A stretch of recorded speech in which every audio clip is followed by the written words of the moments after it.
This is the #1 manifestation cheat code that's been under your nose this whole time. Literally. And what that is your breath. Now, before you click away, let me explain, because this is going to be very helpful for you. If you can implement this change, it's going to be so supportive in your manifestation practice, in your conscious manifestation practice, to support you in bringing greater awareness to what's going on in your internal world, so that you can tune it, so that what's reflected to you back in the external world can be more aligned with what it is that you consciously want to call into your life, because that's what you deserve as a conscious, living, human, breathing being. So let's get into it. Your breath. Why is it important?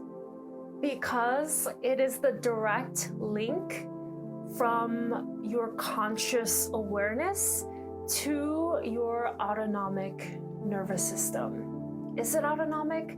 The branch of the nervous system that you can't consciously control, like things like your heartbeat, your digestive system, your sleep, your breathing. A lot of the time your breathing is unconscious, so it's part of this part of your nervous system that is not under your conscious control. But the really cool thing about your breath is that you can control it. Now, not all the time, of course, but it's just so amazing how you can bring a sense of calm and ease into your body just by modulating your breath. And if we want to consciously manifest things, if we want to change our reality in a way that makes it lean into a more easeful, more joyful, more pleasurable state of being, then that all starts with the inside. You gotta make sure that you feel easeful, you feel joyful, you feel grateful to be here in your body on an embodied somatic level, not just, on the mental plane. So the great thing about the breath is that it allows you to tap into your body's intelligence and really signal to your body that it's safe. It's safe to slow down, it's safe to relax, it's safe to be at ease, and to be at ease, to be relaxed, to be calm is what you want if you want to manifest an external reality that is not, constantly chasing after the next thing. If you want to get there, then you have to be there right now. The other thing about breath control and breath awareness that is so powerful is that being in this parasympathetic state rather than the sympathetic fight or flight response allows you to tap into this energy that I call the observer. Maybe you've heard of it before from other teachers as well, but the observer is basically just this energy of being detached from what's going on in front of you directly in your day-to-day life. And having this detachment, having this space is really powerful because it gives you the opportunity to respond from a place of center, from a place of intention, rather than emotionally reacting out of past patterns and past conditioning, which we all have and we all fall prey to sometimes. It's just a part of life, part of being in this human animal body. So there's no shame in responding in a reactive way, and we kind of want to cultivate a more intentional relationship with ourselves, a more intentional relationship with our lives, so that we can live in alignment and purpose and joy and meaning, rather than just from an unconscious place of chasing after things that we think will bring us relief from this kind of existential pain or existential angst, fear that we just have carrying around as human beings, often inheriting generations and generations of trauma and survival mind and all of those aspects of ourselves that are essential to get to know, to bring greater intimacy to and embrace, as well as ground deeper into this energy of the observer. The really amazing thing about grounding in the observer is that it really supports you in bringing your focus back inside, back in towards yourself, which ultimately is, the creator energy. When you move from a place of detachment and groundedness and calm, that is your true nature as a conscious creator of your reality. So it's a continuous practice of tapping in and grounding in and recentering and returning to the observer, to mindfulness, to presence, to this current moment, to your breath and your body. It doesn't mean that you have to be calm all the time and you have to erase all of your emotions and just be this equanimous straight line all the time, because one, that's not possible, and two, or it's not possible, at least in my perspective, and it's not really, it takes the joy out of living to erase all the ups and downs. The ups and downs and the human emotional experience is part of what makes us alive. It's part of what our souls came here to do in this life, right? And if we could just be like zenned out and everything could be perfect all the time, then what would even be the point of having goals to work towards and having desires to call into our lives? It's like we need to have the light to have the shadow. We can't have one without the other. And so that also relates to embracing and bringing a more compassionate awareness to our survival brain, our body's tendency to grasp onto things and hold fear and other uncomfortable emotion. That's part of the darkness that is equally important to this life, as is the calm, the light, the consciousness, the intention, the joy. And so it's about embracing the whole spectrum of everything that comes up for you and everything that arises in your awareness. The really great thing about increasing your level of awareness, which again stems from increasing your awareness of the breath. It's like your awareness of the breath is the foundation for increasing your awareness of life.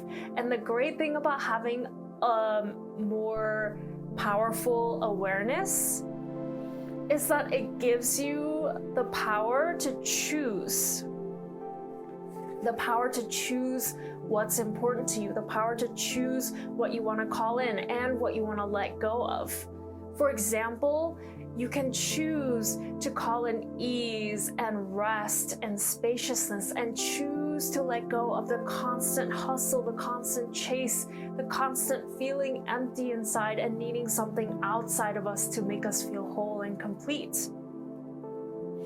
Because the latter is often what is conditioned into so many of us just living our lives in this modern day world, is just this emphasis on going fast, on chasing, on making things happen, on getting that external validation, on trying to focus our energy, our attention on what's outside of us to try and make us feel happy and fulfilled from the outside in.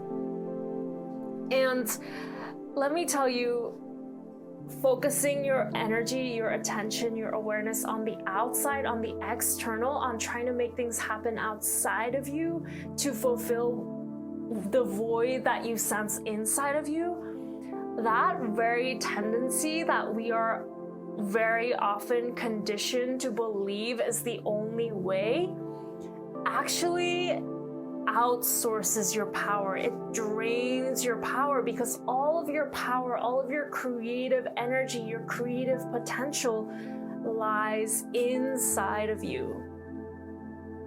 It's something that is inherent to you as a conscious being.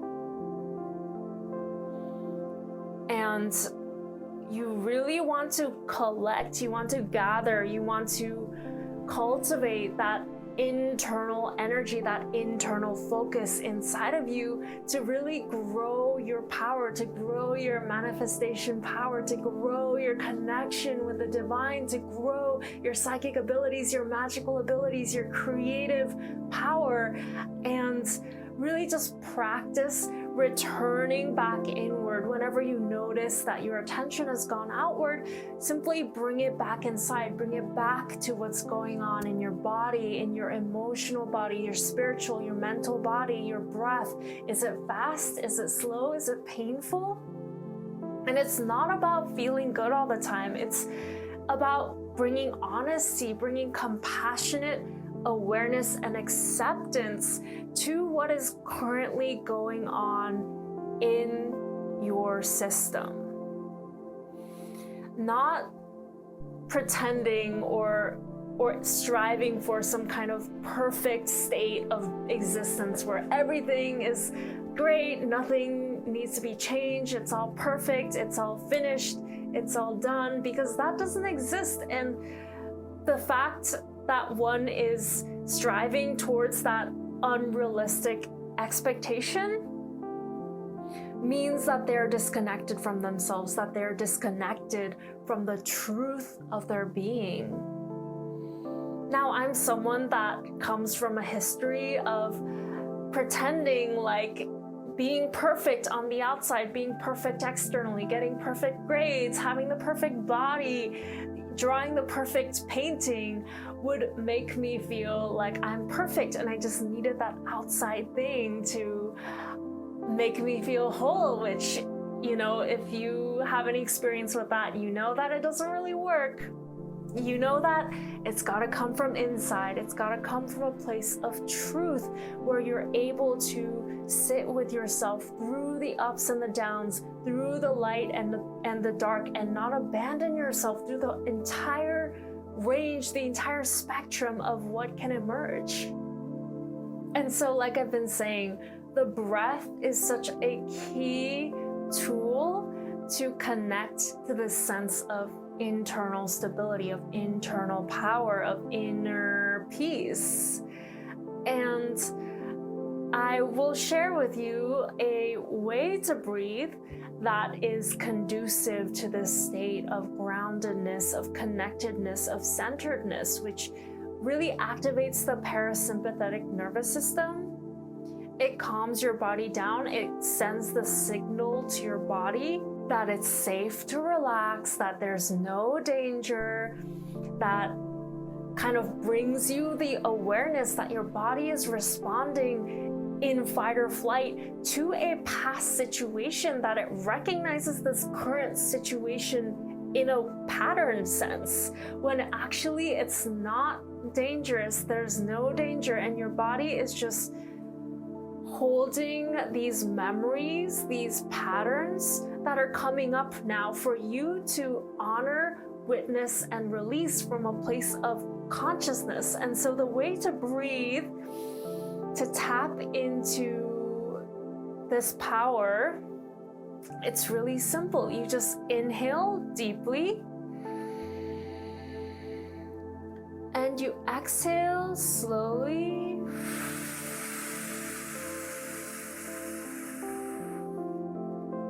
Just making sure that your exhale is longer than your inhale. This calms your body. This taps into the parasympathetic response, whereas the other hand, if you want to activate yourself, if you want to wake up, you're feeling really groggy, then you inhale for longer than you exhale. And if you want to cultivate a state of balance between the parasympathetic and the sympathetic responses, then you inhale and exhale for the same length of time. Breath counting is a really fantastic practice to cultivate this awareness of your breath, and I would even say it's really powerful. It's so helpful to have a daily morning practice, a daily period of time when you connect consciously to your breath.